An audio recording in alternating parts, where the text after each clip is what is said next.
지난 시간에 우리가 이 성령님에 대해서 살펴보면서 성령님은 우리의 보혜사가 되셔서 항상 우리와 함께 하신다, 이런 말씀을 드렸는데, 이 보혜사는 직역하면은 곁에 있으면서 도와주는 자, 이렇게 직역할 수 있다고 말씀을 드렸습니다. 그래서 요한복음 14장 16절, 내가 아버지께 구하겠으니 그가 또 다른 보혜사를 너희에게 주사 영원토록 너희와 함께 있게 하리니. 이 땅을 살아가는 우리가 늘 기억해야 되는 게 이 말씀입니다. 우리는 홀로 버려진 존재가 아닙니다. 하나님께서, 성령님께서 내 곁에 계시고 보혜사, 내 곁에서 도와주시는 고마우신 하나님이라는 사실을 늘 인식하는 것이 중요한데요. 근데 또 다른 중요한 한 가지가 뭐냐 하면은, 성령님은 이처럼 우리 개인의 내면에 임재하시면서 우리 개개인을 돕는 일도 행하시지만, 그러나 성령님은 이런 개인적인 차원에만 머물러 계시지 않습니다. 거시적이고도 포괄적인 차원에서 이 시대의 부흥을 주도하시는 분이 성령님이시라는 겁니다. 오늘 본문을 그런 관점으로 보셔야 되는데요, 사도행전 2장에 나오는 이 성령 강림 사건이야말로 이후에 그 초대교회가 그렇게 강력한 부흥을 맛볼 수 있게 된 이 원동력을 역할을 했고, 또 그런가 하면은 2000년이 지난 오늘에 이르기까지 성령님이 일하고 계시기 때문에 그 수많은 핍박과 이런저런 어려움 속에서도 교회가 오늘날까지 생명력이 유지될 수 있다는 사실입니다. 그래서 어떤 면에서는 오늘 본문에 나오는 이 오순절 성령 강림 사건이야말로 기독교 역사상 가장 중요한 사건이라고 말해도 과언이 아닙니다. 자, 근데 여기서 한 가지 주목해 볼 것이 있습니다. 이 강림하시는 성령님을 성경이 어떻게 묘사하는가 보니까요, 우리 본문 사도행전 2장 2절 3절을 한번 보시겠습니까? 호련히 하늘로부터 급하고 강한 바람 같은 소리가 있어 그들이 앉은 온 집에 가득하며 마치 불의 혀처럼 갈라지는 것들이 그들에게 보여 각 사람 위에 하나씩 임하여 있더니, 지금 오순절에 임하신 성령님을 묘사하는데 보니까 청각적으로는 급하고 강한 바람 같은 소리로 그렇게 묘사를 하고 있고요, 또 시각적으로는 불의 혀처럼 갈라지는 것으로 그렇게 묘사를 하는 겁니다. 이 바람처럼 또 불의 혀처럼, 이 표현에 대해서 여러 해석들이 가능한데요, 저는 이것들을 묵상을 해보면서 왜 성령님의 강림을 바람처럼 불의 혀처럼 이렇게 표현했을까? 그것은 강림하시는 성령님의 두 가지 부분을 강조하기 위한 것이다, 제가 그렇게 해석을 해보았습니다. 첫째로, 왜 성령님의 강림을 바람처럼 또 불의 혀처럼 임하셨다고 표현했을까 보니까요, 그것은 성령 강림 사건은 전적인 성령님의 주도하심, 성령님의 주권, 이것에 의하여 이루어졌다는 것을 강조하기 위한 표현인 것 같습니다. 요한복음 3장 8절에서 예수님이 이런 말씀을 하십니다. 바람이 임의로 불매 내가 그 소리는 들어도 어디서 와서 어디로 가는지 알지 못하나니 성령으로 난 사람도 다 그러하니라. 지금 여기서 예수님은 이 바람의 특징을 임의로 부는 것으로 특징 짓지 않습니까? 옛날에 저희 어릴 때 이제 우스갯소리 하면서 이제 퀴즈 내볼게. 엿장수가 이 가위질을 1분에 몇 번 하는지 아니? 그러면 정답은 엿장수 마음대로. 가위질을 10번 할 수도 있고 100번 할 수도 있고, 그거는 엿장수 임의대로 하는 거예요. 성령님이 바람처럼 임하셨다는 거예요. 바람은 임의대로 분다는 거예요. 여기에서 우리가 깊이 마음에 새겨야 되는 게 뭐냐, 성령님은 우리가 어떻게 조절하고 움직이는 분이 아니라는 거예요. 너무 그 성령의 역사, 은사 이런 거를 열망하다가 보면 자칫 그런 우를 범하기가 쉽습니다. 성령님을 마치 내가 부리는 무슨 심부름꾼처럼 오시라, 임하시라, 더 강력하게 임하시라, 그 아주 위험한 발상이에요.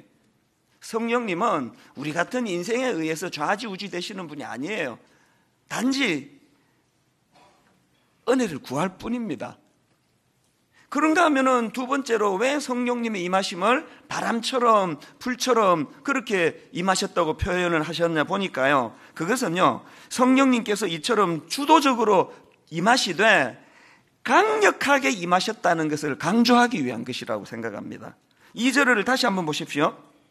호련히 하늘로부터 급하고 강한 바람 같은 소리가 있어 그들이 앉은 온 집에 가득하며, 이 강렬함을 지금 표현하고 있는 거 아닙니까?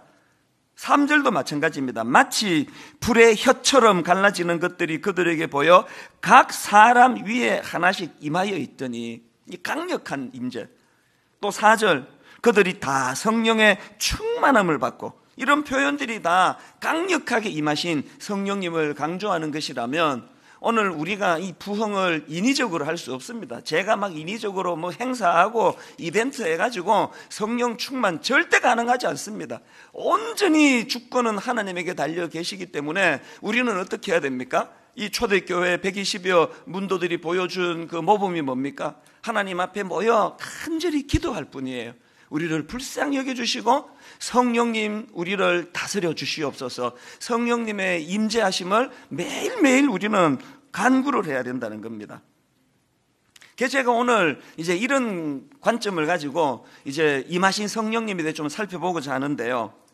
자, 그러면 이렇게 그 인간이 인위적으로 막 꾸며가지고 만들어내는 그런 부흥 말고 정말 주권자 되시는 성령님이 주도하시는 성령의 부흥이 일어난다면 그럼 어떤 변화가 일어나느냐, 이걸 제가 좀 말씀을 드리려고 하는데요. 자, 우리들이 한번 점검해 보시면 좋겠습니다. 내게는 이런 현상이 일어나고 있는가? 그러면 그게 성령님이 주도하시는 부흥입니다. 한 몇 가지로 정리를 해드리려고 하는데, 첫째로요, 여러분 성령님께서 주도하시는 부흥이 일어나면 어떤 변화가 일어나느냐? 제일 먼저 언어가 변화가 된다는 거예요. 언어의 변화, 언어가 성령님의 통제 아래 놓이는 변화가 일어난다는 겁니다. 4절을 보십시오. 그들이 다 성령의 충만함을 받고 성령이 말하게 하심을 따라 다른 언어들로 말하기를 시작하니라. 저는 이 본문 말씀을 보면서 정말 성령 충만한 사람에게 나타나는 가장 중요한 변화 중에 하나는 내 언어가 성령님에 의해 다스림을 받는다는 거예요. 예수 믿기 전에는 그냥 막 내키는 대로 말하고 막 생각나는 대로 쏟아붓고 막 내키는 대로 글 쓰고 막 그냥 막 그렇게 살았는데, 성령님이 나를 다스리기 시작하면 내 언어가 성령님에 의해 다스림을 받는다는 거예요. 그렇기 때문에요, 아무리 뭐 겉으로 보기에 믿음이 좋아 보여도 그 사람의 언어가 성령님에 의해 다스림을 받지 못하는 사람은 절대로 성령 충만한 사람 아닙니다. 야고보서 3장 3절에 보니까 이런 말을 합니다. 우리가 말들의 입에 재갈 물리는 것은 우리에게 순종하게 하려고 그 온 몸을 제어하는 것이라. 이 우리 언어가 통제받는 것이 얼마나 중요한가를 지금 말을 가지고 비유해서 설명을 하고 있지 않습니까? 그러면서 8절에 보니까요, 혀는 능히 길들일 사람이 없나니 쉬지 아니하는 악이요 죽이는 독이 가득한 것이라. 성령님에 의해 통제받지 않는 그 인생의 이 혀는요, 사람을 뭐 죽이는 거예요. 죽이는 거. 지금 뭐 요즘에 그 아동학대 문제로 막 심각하고 뭐 누구 집은 애를 이렇게 학대하고 그냥 애를 막 죽게 만들어가지고 뭐 어쩌고 저쩌고 이런 말들이 지금 막 굉장히 우리 마음을 아프게 하는데요. 애를 가지고 몽둥이로 두들겨 패스만이 폭력이 아니에요. 나는 뭐 패지는 않는데요. 너무너무 많은 지금 가정들이 이 언어의 폭력이 얼마나 무섭다는 걸 모릅니다. 성경이 지금 그것을 이야기하고 있지 않습니까? 제가 참 반성을 하는 것은요, 정말 내가 그 젊은 목사 때 말로서 사람들을 다치게 한 적이 참 많다는 생각이 드는 거예요. 그걸 막 굉장히 막 철학이 있고 의식이 있는 것처럼 그렇게 포장해서 말했지만, 여러분, 내 혀가 아무리 그게 뭐 좋은 의미라 할지라도 그것이 성령님에 의해 다스려지지 않는 말은 성령의 말이 아니라는 거예요. 여러분 가정이 정말 행복하기를 원하시면 성령님의 다스림을 받아야 되는데, 남편이 성령님에 의해 언어가 다스려지면서부터 가정이 회복이 됩니다. 우리 집을 보니까 그렇더라고요. 정말 여러분 가정이 회복되기를 원하면 아내들의 입술이 성령님에 의해서 통제되어야 돼요. 막 내키는 대로 말하고. 그래서 믿는 우리는요, 항상 이 멈칫하는 훈련이 필요해요. 이게 나올 때 한번 이 성령님이 지금 이제 주시는 말씀을 생각하는 시간이에요. 막 생각나는 대로 막 들이퍼붓고 그러고 나가지고는 상대방이 지금 이것 때문에 뭐 죽어 나간다는 걸 전혀 모르는 거예요. 잠언 15장 4절에 보니까요, 온순한 혀는 곧 생명나무지만 패역한 혀는 마음을 상하게 하느니라. 참 재밌는 게 이 부분을 제가 영어 성경으로 보니까요, 이 온순한 혀 할 때 온순을 영어 성경에는 힐링으로 번역이 되어 있는 거예요. 이게 이렇게 번역해도 되는 게요, 원어로 이 단어가 치유하다라는 의미가 내포된 단어예요. 목사님들은 다 이제 신방을 다니시지 않습니까? 교구 목사님들이 그 한약재를 갖고 다닙니까? 그래가지고 마음 힘들면은 이거 그냥 그 달여서 드시라고. 그렇게 안 하잖아요. 딸랑 성경책만 들고 가는데도요, 참 입술이 성령님에 의해서 다스려지는 그 목회자가 신방을 가면은 힐링이 일어나요. 그럼 몇 마디 안 했는데 치유가 생겨요. 용기가 생기는 거예요. 왜 그런 일이 가능하냐? 성령님에 의해서 다스려지는 입술은 거기에 치유 요소가 있다는 거예요. 이런 면에서 예수 잘 믿는다고 하는 우리 모두가 다 자기를 깊이 돌아볼 필요가 있습니다. 제가 이 목회자들을 보니까요, 딱 두 종류예요. 입술이 지혜로운 목회자가 있습니다. 우리 교회 그 부목사님들도 보면은 많은 부목사님들 중에 딱 두 종류예요. 어떤 젊은 목사님은 나이도 젊은데 막 얼마나 말을 찰지게 잘하는지 듣고 있으면 기분이 좋아요. 목사님은 뭐 어쩌고 저쩌고 막 기분 좋게 다 이야기해가지고 집에 가서 정리해 보니까 목회 똑바로 하시라는 충고예요, 그게. 저 어려운 이야기를 어떻게 이렇게 지혜롭게 기분도 나쁘지 않게 내가 정말 그래야 되겠다, 그걸 깨닫도록 이렇게 해주는 교역자가 있고요. 그것도 어떤 교역자는 보면은 참 그 좋은 이야기 왜 이렇게 표현할까? 야, 이 참 이상하다. 왜 이 좋은 이야기를 왜 이렇게 기분 나쁘게 할까? 이건 뭐 우리 대부분의 우리 어머니들이 갖고 있는 은사라고 우리 자녀들이 이야기하는데요, 여러분의 아들, 딸들이 여러분에게 늘 신비롭게 생각하는 그거 아닙니까? 우리 엄마는 저 놀라운 말씀을 이렇게 기분 나쁘게 풀어내는 은사가 있다고. 그래서 여러분, 우리가요, 이 입술이 지혜로워지기 위해서는 성령님께 지혜를 구해야 됩니다. 그래서 저는 목회자로서 야고보서 1장 5절 말씀이요, 너희 중에 누구든지 지혜가 부족하거든 모든 사람에게 후히 주시고 꾸짖지 아니하시는 하나님께 구하라, 그리하면 주시리라. 새벽에 일어나가지고 제가 분당 우리 교회를 막 세계에서 제일 좋은 교회 되게 주시옵소서 그렇게 기도 안 합니다. 아버지 이찬수 목사가 막 한국 교회를 대표하는 목사가 되게 해달라고, 그 큰일 날 기도 아닙니까? 저 같은 사람이 한국 교회를 대표하면은 어떻게 되려고요? 그런 거창한 기도 안 합니다. 어린애처럼 기도해요. 하나님, 오늘 제가 11시에 이혼을 앞두고 있는 부부를 만나는데 종이 입술에 지혜가 없습니다. 헛소리가 새어나오지 않도록 성령님께서 제 입술을 다스려 주시옵소서. 종은 미련하지만 제 입에서 나오는 말은 성령님이 주시는 말씀이 되어가지고 이 두 부부가 저 만나고 나면은 이혼하기로 했던 이 생각이 바뀌어지는 은혜가 있기를 바랍니다. 여러분, 지난 14년 동안 그런 일이 몇 번 있었습니다. 수백 번 만나가지고 몇 건 그런 일이 있었습니다.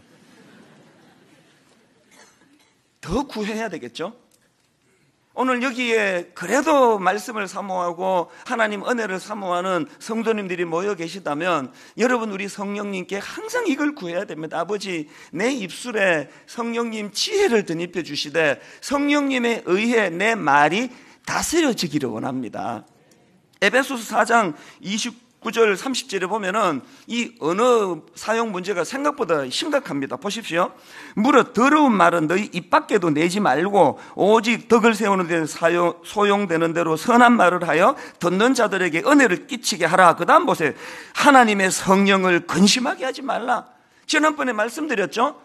내 안에 성령님을 근심케 하는 죄악들이 있으면 성령님이 일하지 않으세요. 그래서 회개해야 된다 그랬는데, 이런 차원에서 우리가 회개해야 되는 중요한 것 중에 하나가 언어 사용이에요. 하나님, 제가 생명을 살리는 말을 하지 못하고 이 좋은 말씀을 그냥 상대방의 비수를 찌르는 이런 것으로 하는 저의 악한 언어를 회개합니다.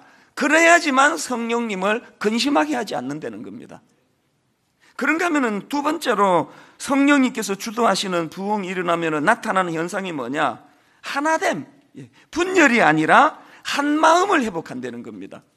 앞에서 말씀드린 언어의 변화가 이 개인의 변화라고 한다면, 이 두 번째 항목은 공동체의 변화예요. 이 하나됨의 문제, 이게 성령 충만의 증거 중에 하나인데요. 그런데 여러분, 저는 본문에서 굉장히 중요한 한 가지를 발견했습니다. 자, 4절을 한번 보십시오. 그들이 다 성령의 충만함을 받고 성령이 말하게 하심을 따라 다른 언어들로 말하기를 시작하니라. 이게 지금 어떤 상황인가 하면은, 이제 성령 강림 사건을 경험하고 충만해진 사람들이 이제 막 각각의 배우지 않은 외국어로 이제 기도가 터지는 거예요. 여러분, 제가 지금 앞에서 성령님이 주도하시는 부흥이 일어나면은 분열됐던 것들이 하나가 된다 그랬는데, 이건 지금 거꾸로 가는 거 아닙니까? 하나로 기도하다가 성령님이 임하니까 언어가 다 흩어져 버렸습니다. 이게 어떻게 됐느냐? 이게 참 흥미롭더라고요. 자, 이 부분을 설명한 4절부터 6절을 현대인의 성경으로 한번 보십시오. 그러자 그들은 모두 성령이 충만하여 성령께서 주시는 능력으로 그들도 알지 못하는 외국어로 말하기 시작하였다.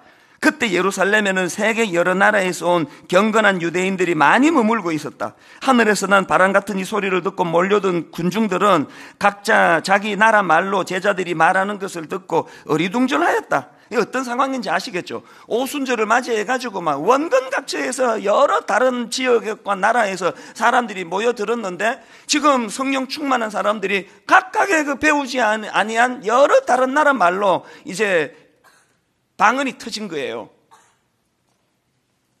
그러면서 얼마나 다양한 나라에서 왔는지, 얼마나 다양한 언어가 터뜨려졌는지를 지금 9절부터 11절까지 막 장황하게 묘사를 합니다. 자, 보십시오. 우리는 바데인과 메데인과 엘람인과 메소포타미아, 유대와 갑바도기아, 본도와 아시아, 부르기아와 밤빌리아, 애국과 및 구레네에 가까운 리비아 여러 지방에 사는 사람들로 로마로부터 온 나그네 곧 유대인과 유대교에 들어온 사람들과 그레데인과 아라비아인들이라. 제가 옛날에 이거 읽을 때는요, 이 성경 진짜 이상하게 기록한다. 그냥 여러 지역에서 사람이 모였다 그러면 되는 걸 뭘 이렇게 알지도 못하는 나라들을, 지역들을 이렇게 열거하느냐. 이게 성경의 의도하심이라는 거예요. 지금 성경이 막 이렇게 장황하게 막 여러 지역에서 모여들었고, 그들의 배우지 않은 언어가 지금 터트려져 가지고 막 다양한 언어로 기도하고 있는 걸 왜 이렇게 강조하는가 하니까, 그들이 그렇게 다양하게 기도를 하는데 격식과 형식과 내용은 다양한데 내용물이 통일을 이루는 거예요. 그게 뭐냐? 11절을 보십시오. 우리가 다 우리의 각 언어로, 여러 다양한 언어로 하나님의 큰 일을 말함을 듣는도다 하고, 여기에서 우리가 알아야 되는 통일성에 대한 오해예요. 우리나라 분들에게 이런 정세가 좀 심한데요, 우리는 그냥 이 획일성을 자꾸 통일성이라 그래요. 그러면 내가 그날 예를 들어서 지금 우리식으로 말하면, 그날 제가 이 독일어로 제가 이제 방언을 받았다 치자고요. 근데 독일어로 막 기도하면 영어로 기도하는 사람들의 기도를 인정을 안 하는 거예요. 저게 무슨 기도냐고. 내가 성령님에게 받은 이 기도만이 참 기도라고. 우리가 오해하면 안 되는 게, 성경이 말하는 통일성은 이런 어떤 격식의 통일이 아니에요. 이런 점에서 저는 마음이 아파요. 많이 아파요. 우리나라는 개개가 참 좋은 분들인데 왜 자꾸 그렇게 헐뜯고 다투고 싸우고. 저는 우리나라가 성장하려면 정말 제대로 된 진보가 더 많이 나와야 된다고 생각합니다. 이 진보가 갖고 있는 그 정신이 얼마나 귀한 생각입니까? 그런가 하면은 우리 주로 어른들이 갖고 있는 이 보수적인 생각이 또 이게 얼마나 우리가 기존의 가치를 잘 지켜내는 게 얼마나 중요하냐고요. 그래서 누구는 참 진보적인 생각을 가지고 점점 더 그동안 생각하지 못했던 것들을 지경을 넓혀나가고, 그러면서도 또 참 우리의 좋은 이 보수적인 것들을 지켜나가는 것들이 조화를 이루면 좋겠는데, 그냥 또 선거가 다가오니까 뭐 억장이 무너져요. 억장이. 지금 성령님이 말씀하시는 통일성은 뭐 이 나라는 이제 막 전 국민이 다 진보다, 뭐 전 국민이 다 보수다, 이게 아니에요. 각각이 자기가 생각하는 나라 사랑하는 마음, 이웃을 섬기는 마음, 그런 아주 그냥 부패하고 타락한 그런 거 말고, 여러 다른 다양한 언어를 주시면서도 내용물을 보니까 통일된 하나님의 큰 일을 말하는도다. 교회는 어떻습니까? 맨날 그렇게 그냥 헐뜯고 싸우고 비판하고, 기도실 만들어 놓고 내 좀 걱정이에요. 이게 내일 당장 이제 항의 전화 올 거예요. 뭔 기도실이 이렇게 시끄럽냐, 통성으로 기도해가지고 그냥 기도를 못하겠다, 조용히 좀 기도하자, 목사님 좀 조용히 기도하게 해주세요, 그렇게 건의가 와요. 그리고 또 이제 그런가 해보면 그 다음날 또 반대로 전화. 통성으로 좀 소리내서 기도하고 싶은데 뭐 자꾸 그걸 못하게 막는다고 막 그래가지고, 이 막 목사가 이 두 사이에 껴가지고 끼어서 지금 죽을 지경이에요. 아직 안 죽고 산 게 이게 기적이에요. 이게 막 교회가 막 계속 그러는 거 아닙니까? 조용히 묵상으로 깊이 기도하는 그 기도도 인정해 주시고요, 막 통성으로 부르짖어 기도하는 사람을 보면 얼마나 심령이 갈급하면 저렇게 기도하겠나, 그것도 용납해 주시고요, 여러 다양한 생각과 칼라들이 다 모이는데 내용물은 하나예요. 하나님의 큰 일을 말함을 내가 듣는도다. 제가 이제 미국 이민 생활을 끝내고 한국으로 들어와서 이제 신학대학원에 입학을 해가지고 3년 동안 이제 기숙사 생활을 했거든요. 4인 1실인데요. 참 그 추억이 많습니다. 우리 너무너무 신학생들하고 재밌게 지냈는데, 근데 제가 잊혀지지 않는 한 분이 있는데요. 이 전사님은 굉장히 독특해요. 한 10시 넘어가지고 지금 자야 되는데요, 갑자기 이분이 뭐가 출출하잖아요. 그럼 조용히 가가지고 매점에 가서 빵 하나 사 먹고 오시면 되는데, 갑자기 다 우리 전사님들 집합이 다 모아요. 모아가지고 벌써 거려왔어요. 사다리 타기 그래가지고 이제 뭐 이렇게 미국 살다 와요. 근데 뭔지도 몰랐습니다. 뭐 막 사다리 이렇게 걸어가지고 이찬수 목사님은 5,000원 당선됐었습니다. 그리고 5,000원 내놓으라 그러는 거예요. 이렇게 걸어가지고 또 자기는 1,000원밖에 안 내고. 어떨 때는 안 하고 싶어요. 지금 안 먹고 싶을 때가 있거든요. 그래가지고 어떤 전사님이 오늘은 이거 안 하고 싶습니다. 그러면 꼭 그 사람이 하는 이야기가, 공동체를 모릅니까? 공동체 정신에 입이 된다고 큰 마음으로 나가야 된다는 거예요. 그분이 오해하는 게 뭡니까? 공동체라는 게요, 난 사다리 안 타고 싶어도 타야 되고, 안 먹고 싶어도 이 사람이 빵 먹으니까 저녁에 나도 먹어야 되고, 이게 공동체가 아니에요. 각각의 그 사람의 고유의 생각과 은사와 기질들을 존중해 주면서 각각으로 그냥 빵 먹고 싶으면 조용히 가서 하나 그냥 자기가 사 먹고 들으면 되는 거 아닙니까? 이 다양성을 인정해 주면서 내용물에 있어서 이 통일된 것, 그렇게 다양한 언어로 기도가 터졌는데 내용은 딱 하나예요. 하나님의 큰 일을 말함이라. 여러분, 오늘 그 본문에 나오는 말씀하고 완전히 정반대로 나타나는 사건이 하나 있는데, 창세기에 나오는 바벨탑 쌓는 사건 아닙니까? 창세기 11장 1절에 보니까요, 온 땅의 언어가 하나요, 말이 하나였더라. 그토록 우리가 좋아하는 획일적인 통일이 이루어졌네요. 그런데 왜 하나님이 흩어버리시느냐고요. 말이 하나고 또 언어가 하나인데 이게 중요한 게 아니라는 거. 이게 오늘 분당 우리 교회가 뭐 얼마나 한 마음으로 단합이 되느냐, 이것보다 더 중요한 것은 이 교회가 성령님의 다스림에 의해 가지고 하나님이 기뻐하시는 일을 행하고 있는가, 이게 중요한 거 아닙니까? 그렇기 때문에 에베소서 4장 3절 4절을 꼭 명심하셔야 됩니다. 평안에 매는 줄로 성령이 하나 되게 하신 것을 힘써 지키라. 몸이 하나요 성령도 한 분이시니 이와 같이 너희가 부르심의 한 소망 안에서 부르심을 받았느니라. 분당 우리 교회는 물론이고 오늘 여러분 가정 안에서 이 평안에 매는 줄로 성령이 하나 되게 하신 것, 이것을 힘써 지키는 여러분의 가정들이 되기를 바랍니다. 남편과 아내가 성령 안에서 기쁨으로 서로가 하나 되고 한 방향으로 자녀를 양육하고, 그래서 저는 너무너무 혼란한 이 시대이기 때문에 성 프란시스의 평화의 기도가 참 오늘 이 시대에 필요한 기도라고 생각합니다. 주여, 나를 평화의 도구로 써주소서.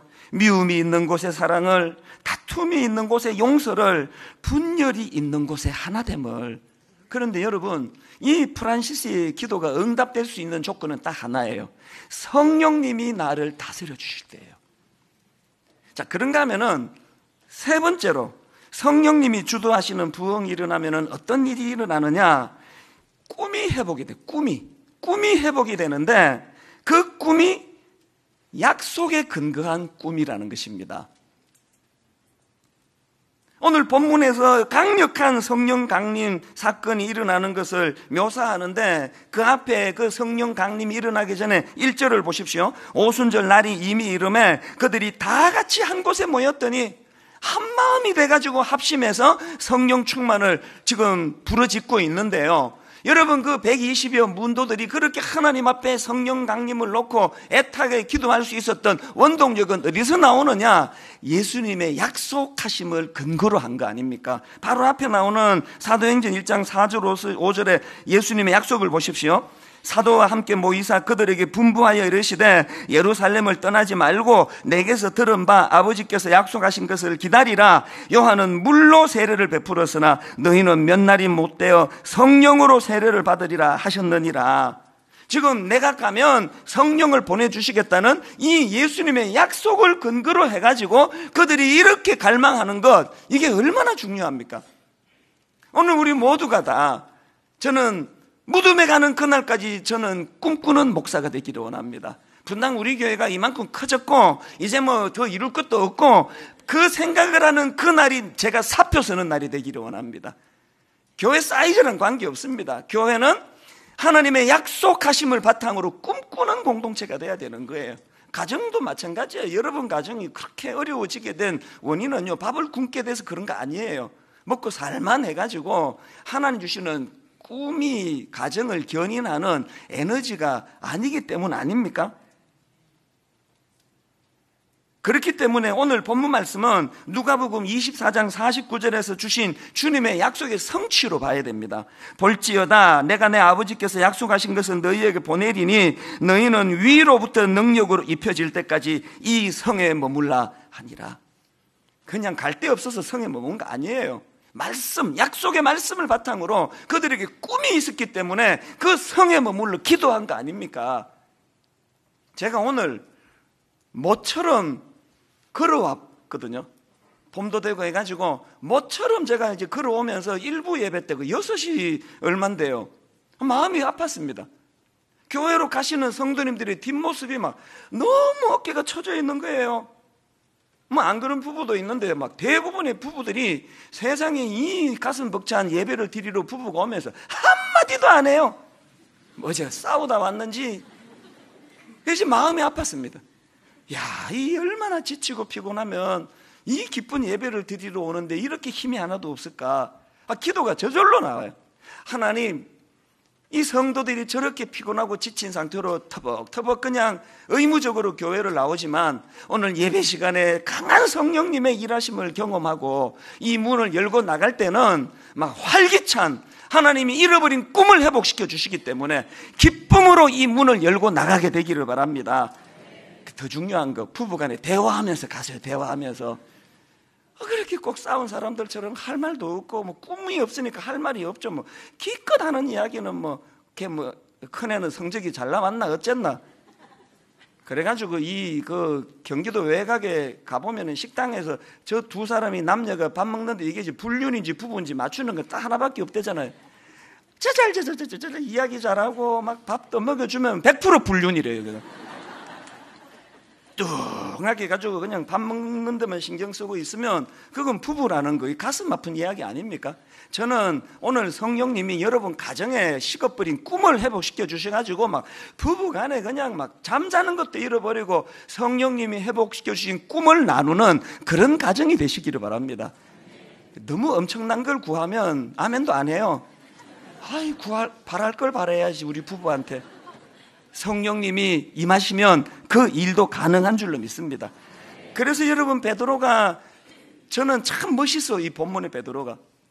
그렇게 성령 충만으로 배우지 않은 언어를 가지고 그렇게 뜨겁게 기도를 하니까 어떤 사람들은 또 삐딱하게 그걸 보면서 이게 지금 세술에 취해가지고 그렇다고 이야기하니까 베드로가 바로 뭐라고 이야기를 하느냐.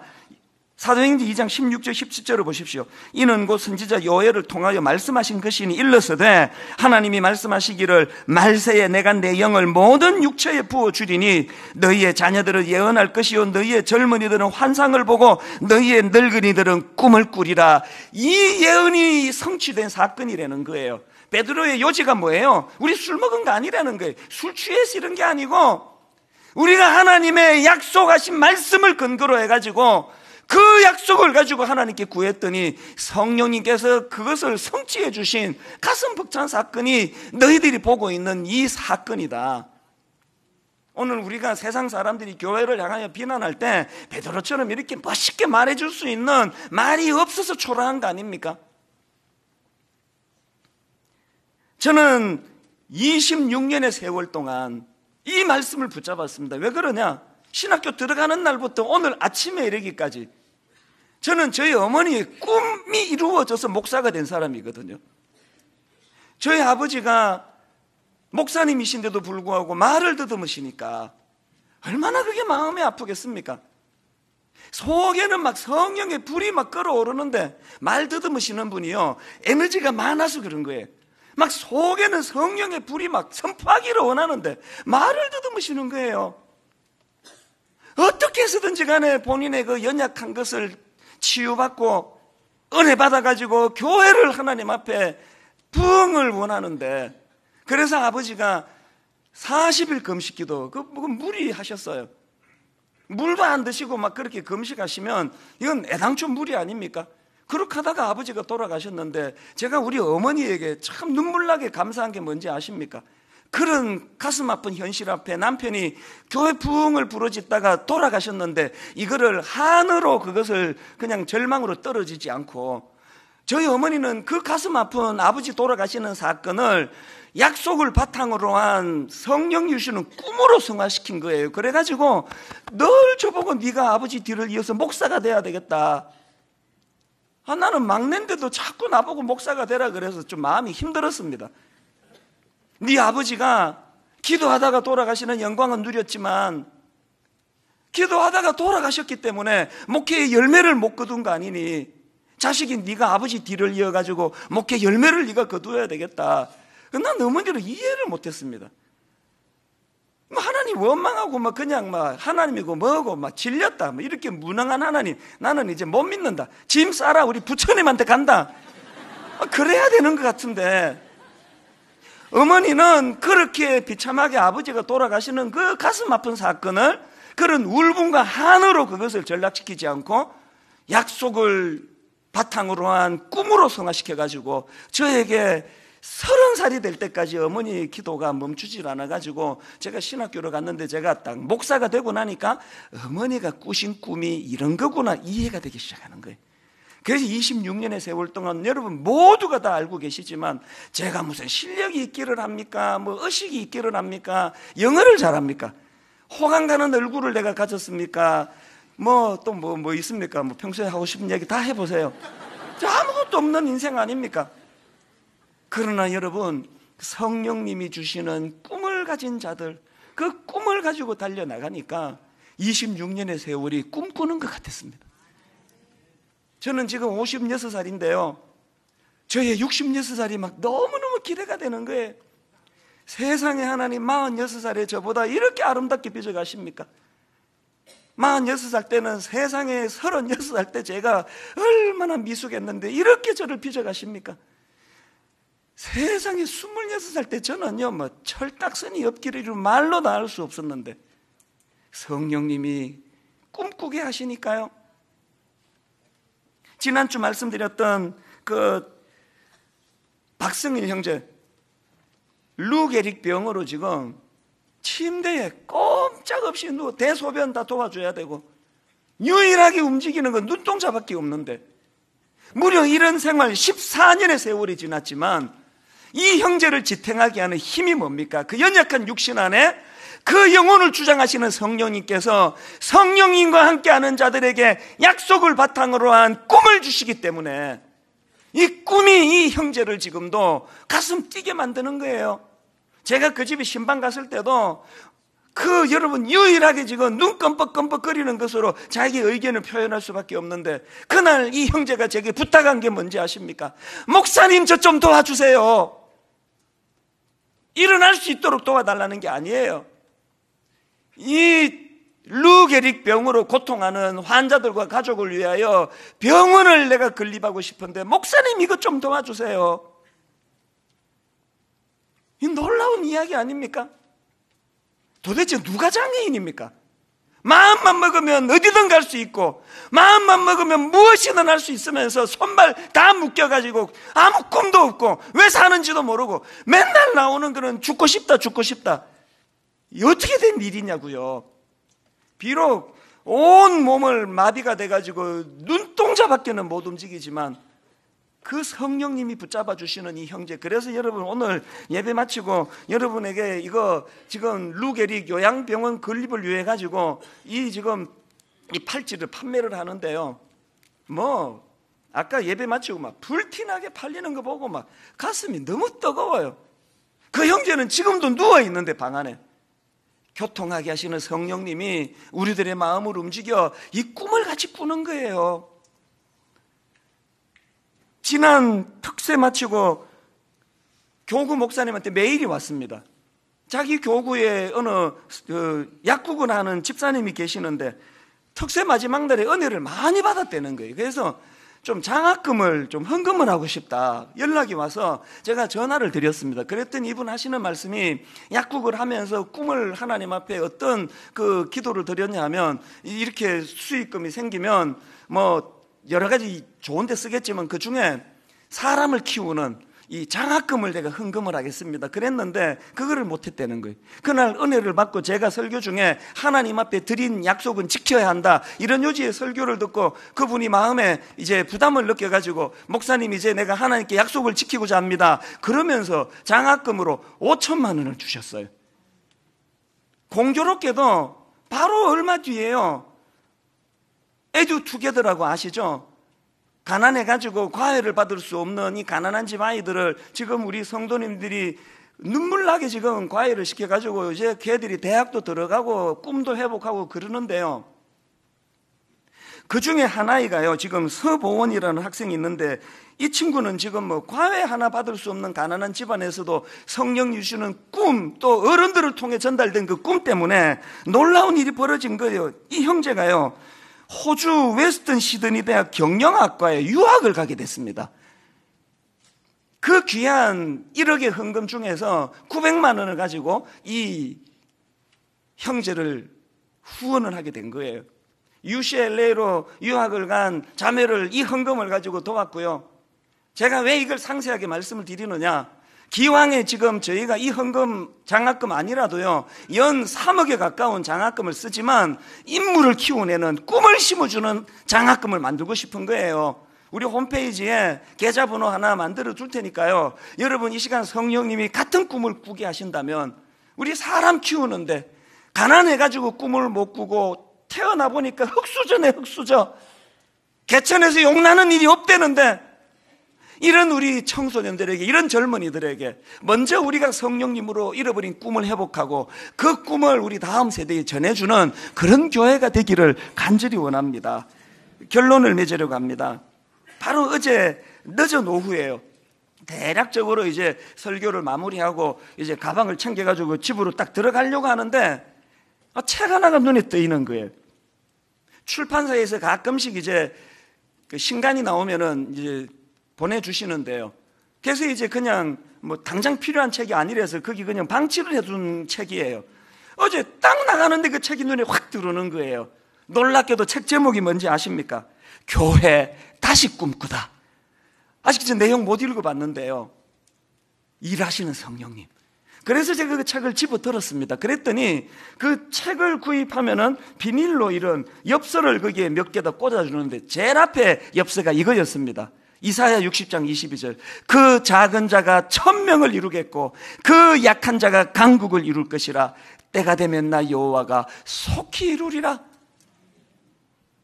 성령이 주시는 꿈을 설교하는 저에게 방점을 찍어주시는 하나님, 이 하나님이 여러분의 하나님인 줄 믿습니다. 이제 하나님, 우리 이 세 가지를 마음에 담고 아버지, 내 입술이 성령님에게 통제되기 원합니다. 하나님, 공통체적으로 다양한 성도들이 모여있지만 내용적으로 한 방향 하나님의 큰 일을 말하는도다. 그런가 하면은 약속에 근거한 잃어버린 꿈을 되찾고 회복하는 그런 교회가 되기를 원합니다. 이것이 부흥인 줄 믿습니다. 오늘 말씀을 요약해 놓은 찬양이 있는데요, 본문 말씀을 가지고 만든 찬양입니다. 마지막 날에 내가 나의 영으로 모든 백성에게 부어주리라. 우리 손뼉치고 기뻐하면서 의욕을 가지고 힘을 내면서 이렇게 찬양하기 원합니다. 가사를 생각하시면서 마지막 날에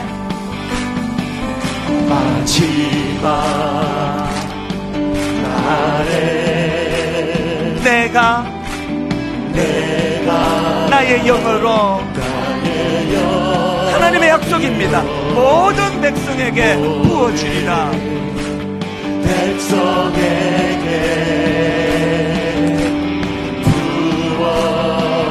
성령 충만함으로 말미암아 놀라운 일들이 나타나는데 자녀들은 예언할 것이요, 청년들은 환상을 보고 아비들은 꿈을 꾸리라. 언제? 주의 영이 임하며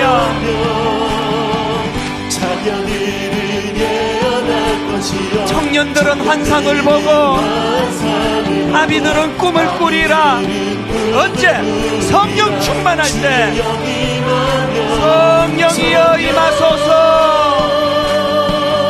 이여 임하소서,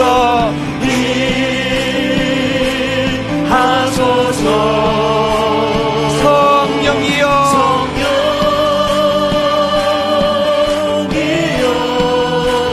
우리에게 임하소서. 사모하는 자들에게 임하십니다. 한 번 더. 자녀들은 예언할 것이요, 자녀들은 예언할 것이요, 청년들은 환상을 보고 아비들은 꿈을 꾸리라. 주의 영이 임하면 자녀들은 예언할 것이요, 청년들은 환상을 보고 아비들은 꿈을 꾸리라. 주의 영이 임하면 성령이여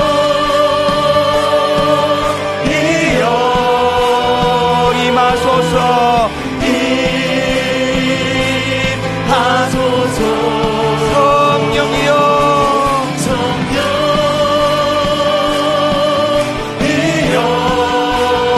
우리에게 임하소서.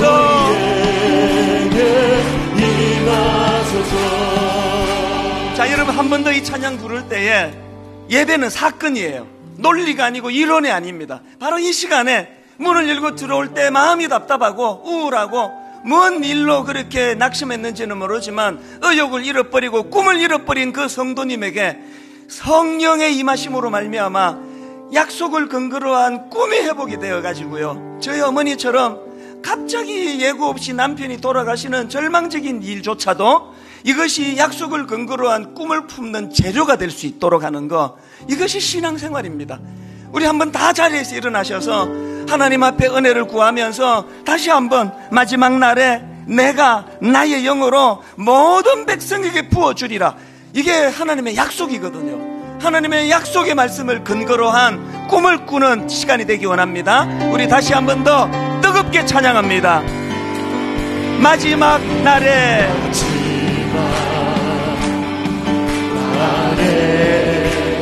내가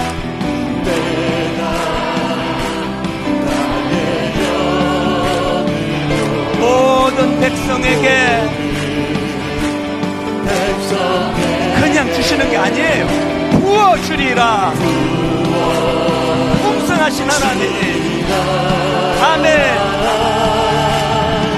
자녀들은 예언할 것이요 청년들은 환상을 보고 아비들은 꿈을 꾸리라. 주의 영이 임하면 자녀들은 예언할 것이요 청년들은 환상을 보고 아비들은 꿈을 꾸리라. 언제?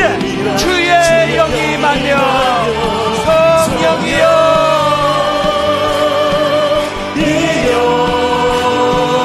임하소서, 임하소서. 성령이여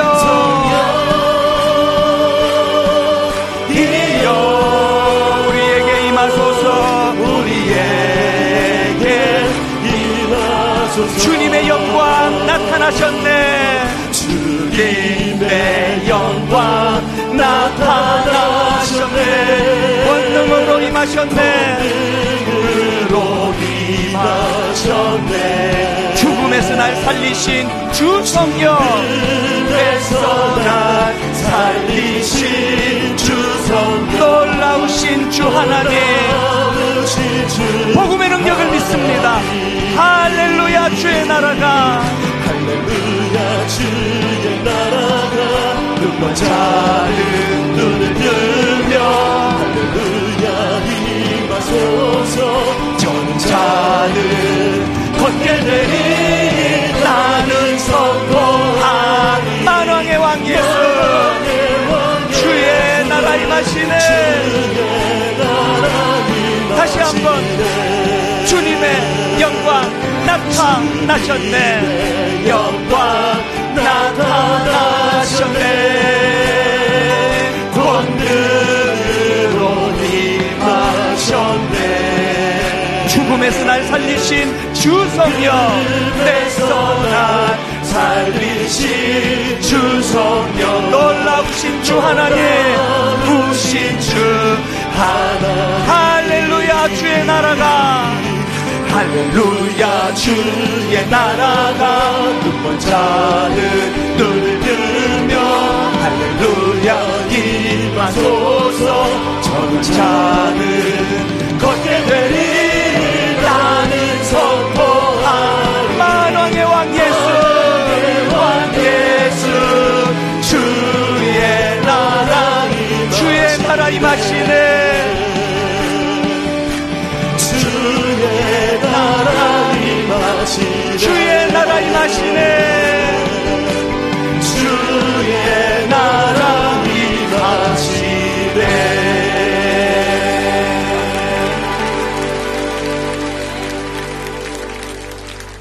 같이 기도하시겠습니다. 그 작은 자가 1000명을 이루겠고 그 약한 자가 강국을 이룰 것이라. 때가 되면 나 여호와가 속히 이루리라. 이 약속의 말씀을 붙잡고 아버지 하나님, 꿈없이 살아가던 지난 시간들을 돌아보고 회개하며 갑자기 남편이 돌아가시는 그 가슴 아픈 사건조차도 약속을 바탕으로 하는 꿈을 꾸는 재료가 될 수 있다고 한다면, 오늘 우리가 겪고 있는 이 아픔, 상함,